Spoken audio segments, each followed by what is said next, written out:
여러분 안녕하십니까? 오늘도 주님의 은혜가 가득하시기 바랍니다.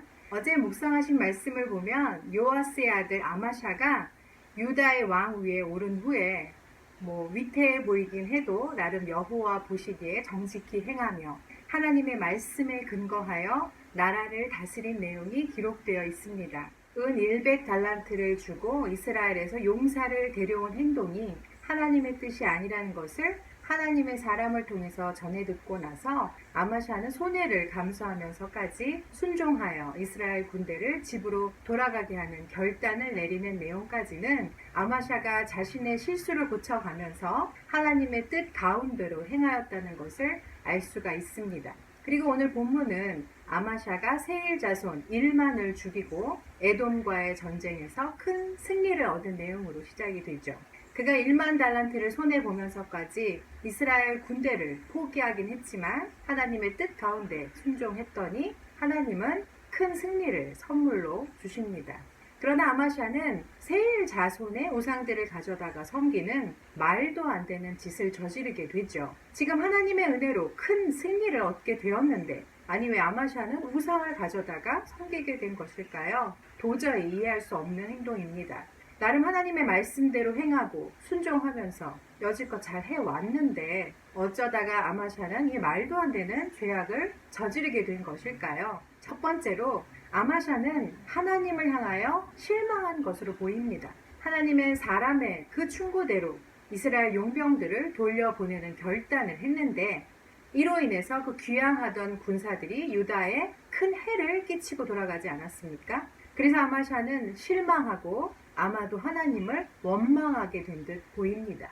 그래서 우상을 가져다 섬기지 않았을까 하는 생각을 해봅니다. 두 번째로 아마샤는 교만에 빠졌습니다. 아마샤의 승리는 하나님이 주신 선물이었습니다. 그러나 아마샤는 자기가 자기의 힘으로 이루어냈다고 착각에 빠졌습니다. 그가 교만해졌다는 것을 보여주는 내용이 오늘 본문에 가득 차 있지 않습니까? 우상을 섬기던 아마샤에게 진노하신 하나님께서 선지자를 보내어 저 백성의 신들이 자기 백성을 왕의 손에서 능히 구원하지 못하였거늘 왕은 어찌하여 그 신들에게 구하나이까?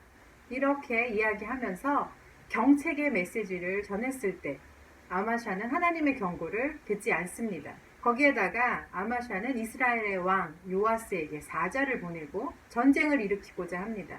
요아스는 유다를 레바논 가시나무에 이스라엘을 레바논 백향목에 비유하면서 아마샤에게 그냥 집으로 돌아가라고 이렇게 전했지만 아마샤는 요아스의 말도 듣지 않았습니다. 우상을 섬기던 아마샤를 심판하시고자 하는 하나님의 뜻이기도 했습니다만 결국 유다는 이스라엘 앞에서 크게 패하고 예루살렘과 성전 그리고 왕궁까지 노략당하고 많은 사람들이 이스라엘의 볼모로 잡혀가는 비참한 수치를 겪게 됩니다.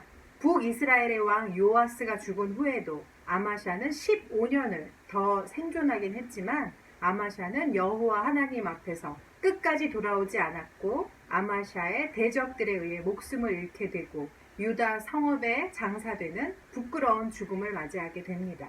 여러분, 아마샤는 유다의 실패한 왕으로 평가될 수밖에 없다는 것을 잘 아시죠? 아까도 말씀드렸지만 아마샤의 시작은 결코 나쁘지 않았습니다. 하나님 앞에 말씀대로 정직하게 행하는 왕이었습니다. 그러나 역대하 25장 2절은 이렇게 기록하지요. 아마샤가 여호와 보시기에 정직히 행하기는 하였으나 온전한 마음으로 행치 아니하였더라.